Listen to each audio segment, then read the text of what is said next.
BBS TV의 인기 프로그램 반야정로의 진행자인 진옥스님이 북콘서트로 시청자들을 만났습니다. 방송에서 못다한 이야기들로 재미와 감동이 가득한 현장이었습니다.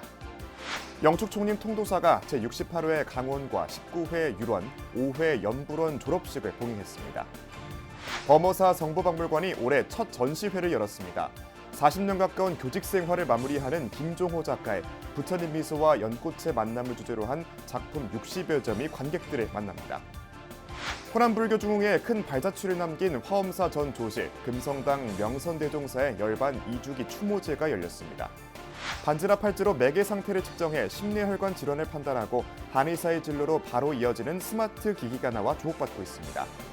27가지 종류의 질환에 따른 맥을 디지털화해 한방 의료기관에 전송합니다.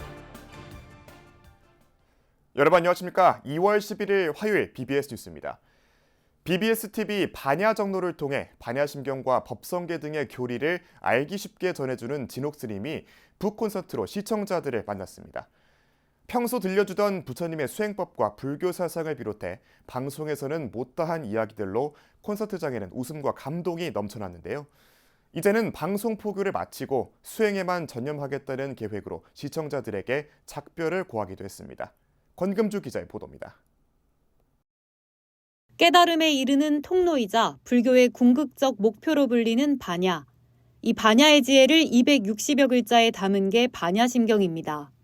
600건이 넘는 방대한 내용의 경전을 7세기 중반 당나라 현장법사가 번역하고 줄이며 널리 알렸습니다. 모든 불교의식에서 함께 외우고 때로는 따라쓰기도 하며 불자가 아닌 이들에게도 한 번쯤은 들어봤겠지만 한문으로 옮겨지고 일부 잘못된 해석도 섞이면서 완전히 이해하기란 쉽지 않았습니다. 이 깨달음으로 가는 길을 쉽고 재밌게 들려주는 BBS 방송 반야정로의 진행자 진옥스님이 시청자들과 만났습니다. 불교는 사실 2600년 동안 지나오면서 시간의 두께가 있고 또 먼 거리를 오면서 또 거리의 두께가 있어요. 그래서 굉장히 어렵게 느껴지는데 사실은 굉장히 쉬운 말씀이에요. 스님의 인생 전환점이 됐다는 달라이라마와의 만남부터 TV와 라디오를 넘나들며 불법을 전하는 방송 경험 등으로 1시간을 꽉 채웠습니다. 평소 만나던 방송과 사찰이 아닌 콘서트란 이색적인 경험을 통해 애청자와 신도들은 설법에서는 듣지 못했던 이야기로 웃음꽃을 피웠습니다. 생방송인데 내려서 승복 있고 두루마기까지 있고 마포대교를 마라톤 사람 나밖에 없을 거예요. 스님은 지금의 언어로 요즘 사람들의 생각에 맞춰 불교를 말할 수 있을까를 치열하게 고민한 끝에 반야심경과 금강경 등을 쉽게 풀이하고 스승 달라이라마의 후원으로 티베트 경전을 번역하는 일까지 반경을 넓혔습니다. 학대 피해 아동들을 위한 쉼터나 노인 요양시설을 열어 지역사회를 위한 배품에 뛰어들었듯 경전 해설서도 모두 무료로 배포하는 등 여러 방식으로 불교 수행 보시를 실천하려 했습니다. 접근할 수 있는 모습이 없어요. 그리고 강원에서 전부 다 한문을 가르치는데 사회하고 같이 갈 수 있는 일들이 되지 않고서는 우리는 스님은 스스로에 대한 욕심, 그 집착에서 나온 이기심을 버리고 자유에 이르는 것이 곧 행복이라고 강조합니다. 이것이 곧 불교에서 말하는 번뇌와 고통에서 벗어나는 길이며 수백 건의 경전을 관통한다고도 말합니다. 공부를 하고 있는데 다른 스님들한테서 듣기 어려운 정말 바른 정직한 그런 법문을 지금까지 듣고 있어서 너무 행복합니다. 수년 동안 알기 쉬운 교리 공부와 재치 있는 입담으로 가르침을 전해준 스님은 방송을 뒤로 하고 이제 톡을 수행에만 전념할 계획입니다. 시청자들과는 작별하지만 스님과의 만남은 다른 형태로 이뤄질 것을 약속했습니다. 행복과 불행의 갈림길은 스스로에게 달려있다는 스님의 조언에서 참석자들은 각자 저마다의 삶의 나침판을 찾았습니다. BBS 뉴스 권금주입니다. 영축 총림 통도사가 어제 경내 설법전에서 율원, 연불원, 강원 졸업식을 봉행했습니다. 이번 졸업식에선 제19회 영축 유락승가대학원 2명과 제68회 통도사 승가대학 12명, 제5회 통도사 연불원대학원 8명 등 졸업생이 모두 22명 배출됐습니다. 통도사 주지 현덕 스님은 여러 해 동안 열심히 정진했기에 오늘과 같은 영광스러운 자리를 함께하게 됐다며 졸업은 새로운 시작인 만큼 지난 수년간의 정진이 앞으로의 수행에 큰 힘이 되길 바란다고 밝혔습니다. 졸업식은 3기 의례, 반야심경 봉독과 봉정식, 학사보고, 졸업장 수여, 치사, 졸업사, 사홍서원 등으로 진행됐습니다. 부산의 종립학교인 해동중학교의 교장이 38년간의 교직 생활을 마무리하는 전시회를 가졌습니다. 불교적 사유와 자연을 소재로 한 이번 전시회가 삶의 의미를 되새기며 마음의 상처를 치유하는 공간이 되고 있는데요. 범어사 성보박물관이 올 들어 처음으로 마련한 김종호 작가의 초대전에 김상진 기자가 다녀왔습니다. 봄을 상징하는 만개한 벚꽃나무 그림이 관람객들을 맞습니다. 작품 하나하나에는 불교의 자비정신이 깃들어 있습니다. 인간 존재의 본질이 무엇인지를 탐구하게 하는 세상 이야기 작품은 관객들의 발걸음을 멈추게 합니다. 2025년 범어사 성보박물관 첫 초대전인 김종호 작가 개인전 부처님 미소와 연꽃의 만남이 지난 8일 개막했습니다. 이번 전시회는 김 작가의 38년간의 교직 생활을 마무리하는 자리로 불교의 자비정신과 연꽃을 상징적인 요소로 삼아 자연의 사계절을 그린 60여 점의 작품이 선보이고 있습니다. 부처님과 연꽃의 만남이라 해서 부처님의 미소, 그리고 연꽃가, 그리고 사계의 이야기, 봄, 여름, 가을, 겨울 누구나 볼 수 있는 아름다운 미적 감각을 표현하고자 했습니다. 독립학교인 해동중학교 교장이기도 한 김종호 작가는 교육계에 몸담으면서도 300회 이상의 단체 전시와 4회의 개인전을 통해 미술계에서도 활발한 활동을 펼쳐왔습니다. 이번 전시회에서 김 작가의 자연의 생명력과 빛을 중심으로 한 작품들은 시적인 상상력과 사실적 화풍이 결합해 깊은 인상을 남기고 있습니다. 38년의 교직 생활을 마무리하면서 8월이면 퇴직을 하게 됩니다. 지금까지는 그림 그렸던 것을 발표를 하고 퇴직을 하면 제2의 화가의 길을 가기 위한 도약이라고 보시면 됩니다. 오는 16일까지 계속되는 이번 전시회는 관객들에게 삶의 의미를 되새겨 마음의 상처를 치유하는 좋은 기회가 될 것으로 기대를 모으고 있습니다. BBS 뉴스 김상진입니다. 부처님의 가르침을 옮겼으며 마음에 새기는 수행의 예술, 사경을 대표하는 단체 한국사경연구회가 창립 20주년을 맞아 회원전을 열었습니다. 국가무형유산 김경호 사경장으로부터 사사한 행호스님 등 이수자들의 작품을 비롯해 회원 100여 명의 작품들이 대거 선보이며 눈길을 끌었는데요. 창립 20주년의 의미를 되새기며 새로운 전기를 마련 중인 한국사경연구회의 전시를 박준상 기자가 다녀왔습니다. 국내 유일의 국가무형문화유산 사경장 김경호 선생이 창립해 전통 사경 분야에서 독보적인 전문성을 구축해온 한국사경연구회. 부처님의 가르침을 세필 붓으로 옮긴 세월을 되돌아보고 사경의 공덕을 회항하기 위해 세종문화회관에서 개최한 창립 20주년 전시를 마쳤습니다. 2002년 동국대 박물관에서 출품 작가 16명으로 시작된 회원전은 올해 79명으로 늘었고 소속 회원은 100여 명을 넘겼습니다. 앞으로는 더 많아질 것 같아요. 그리고 행원스님이라든가 저도 그렇고 이수자들이 이렇게 각 이제 사찰이라든가 여기에서 이제 강의들도 하고 있기 때문에 전통 사경이 더 이렇게 활성화되지 않을까. 무엇보다 기대되는 것은 김경호 사경장으로부터 사사한 사경장 이수자들이 배출되면서 전통 사경의 차세대 전승 의지가 결집되고 있다는 점입니다. 지난해 국립무형유산원은 한국사경연구회 소속 행호 스님과 박경빈, 허유지 이수자에게 심사를 거쳐 사경장 이수자 자격을 부여했습니다. 전문성 있는 경필사 배출로 전통 사경의 맥을 잇는 흐름과 함께 최근엔 사경이 고도의 몰입을 요구하는 만큼 명상 수행법으로도 각광받고 있습니다. 지금 선명상을 많이 우리 조교 중에서 하는데 그거하고도 일목 그 붓끝에 마음을 먹으면 방아차간 상태하면은 자기도 모르게 무념무상 상태에서 이렇게 사경을 할 수 있고, 그렇게 된 사경은 자기가 뭐냐면은 자기도 모르게 자기 업장이 다 눈욕도 소멸되고 현대인들이 받는 그 스트레스 등 그런 것이 다. 사경을 생활화하는 회원 작가들이 늘면서 다채로운 작품들도 소개되고 있습니다. 금실로 꿰인 자수, 자개, 또 세라믹까지 재료의 다양성과 함께 양초나 부채, 소반 속에 사경 작품을 담는 등 일상적 소재들을 활용하기도 합니다. 또 전통 사경 기법으로 부처님과 수행자들을 그려낸 500나한도 속을 찬찬히 들여다보면 숨겨진 작가의 모습을 찾을 수 있는 재밌는 작품도 있습니다. 그리고 사람들한테 좀 재미거리를 주고 싶은데 숨은 그림 찾기를 해야겠다. 예전에 뭐 우산, 자공 이런 거 있듯이. 근데 넣고는 싶은데 나은님한테 넣을 수는 없잖아요.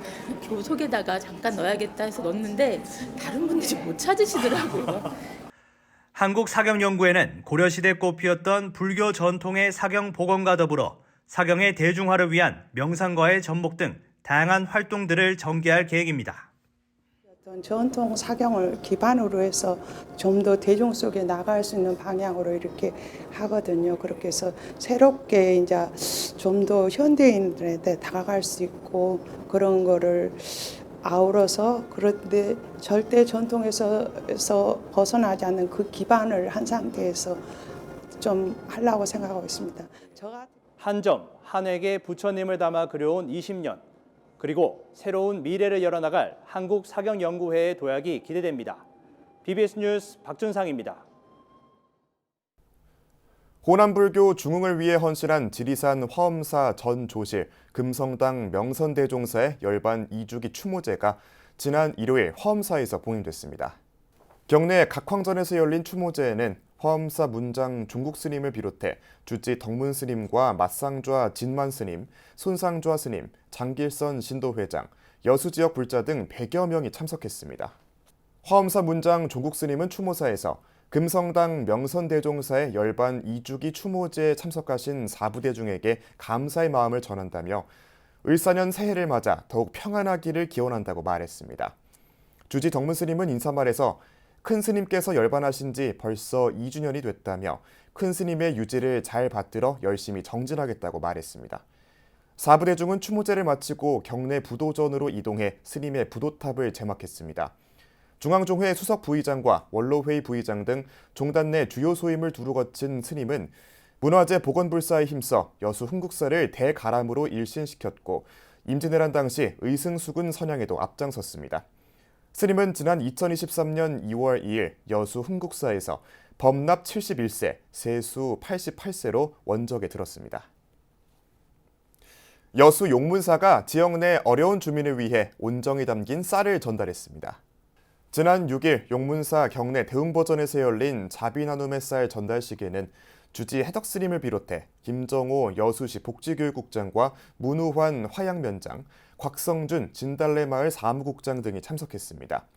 용문사 신도들이 모연한 10kg들이 백미 153포는 여수시와 화양면, 진달래마을에 나눠졌습니다. 주지 해덕스님은 여수 시민과 함께해온 용문사가 지역의 어려움을 함께 나누는 동반자가 되고자 한다며 앞으로도 다양한 나눔 활동을 전개하며 시민 곁으로 한 발 더 다가가겠다고 말했습니다. 용문사는 지난해 3월 주지 해덕스님이 부임한 이후 다양한 사회 공헌 활동을 시작했습니다.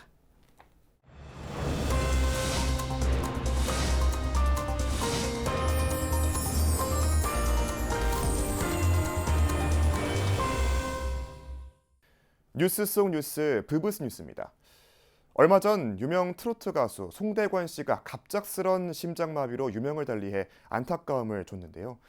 이 심장마비를 두고 갑자기라는 표현을 많이 하지만 사실 심장이 멈추기 며칠 혹은 수십 분 전, 한의학에서 말하는 맥이 크게 바뀌어 심장마비를 예측할 수 있다고 합니다.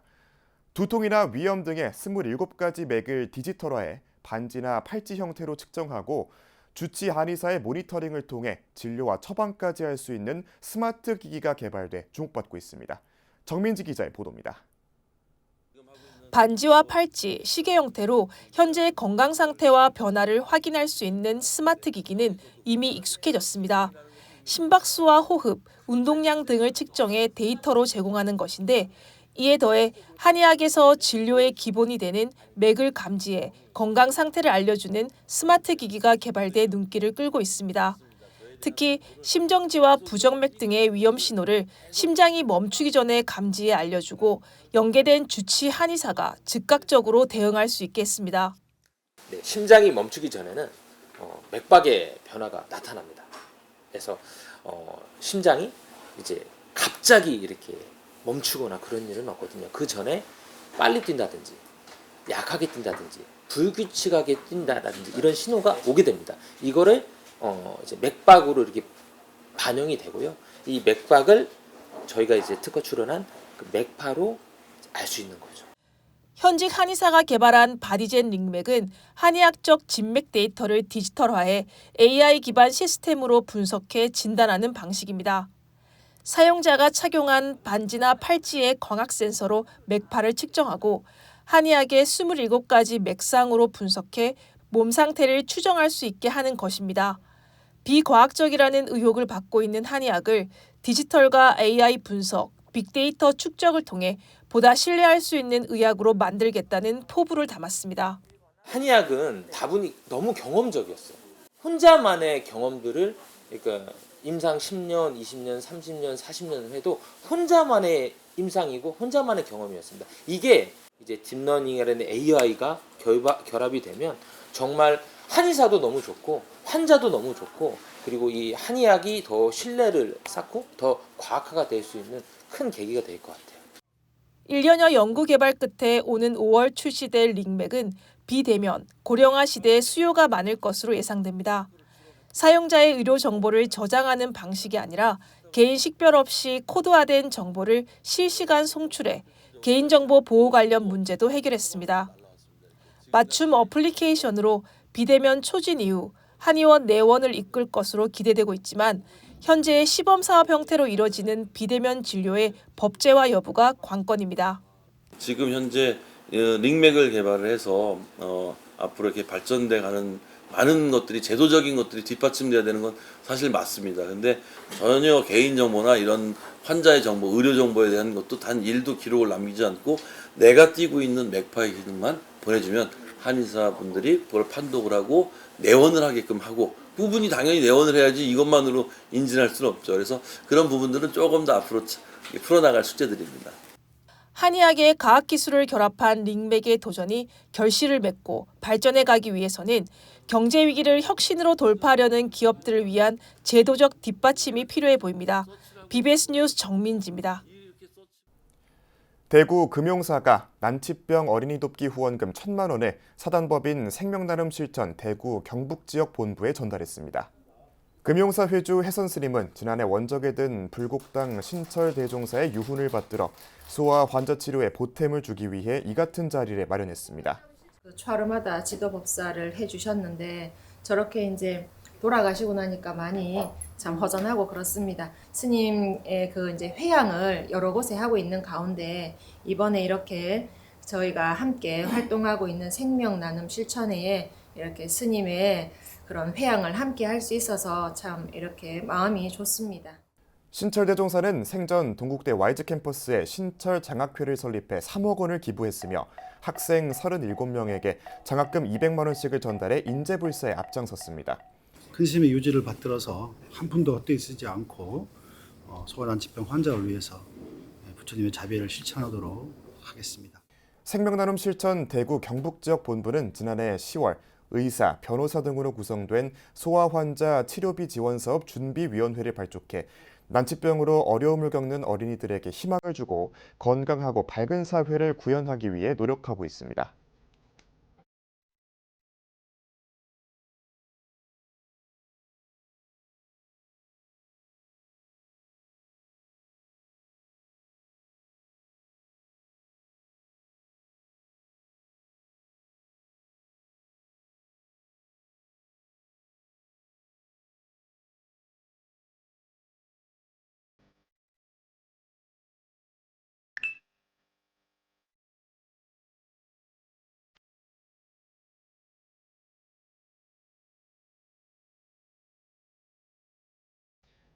2월 11일 화요일 저희가 준비한 소식은 여기까지입니다. 시청해주신 여러분 고맙습니다.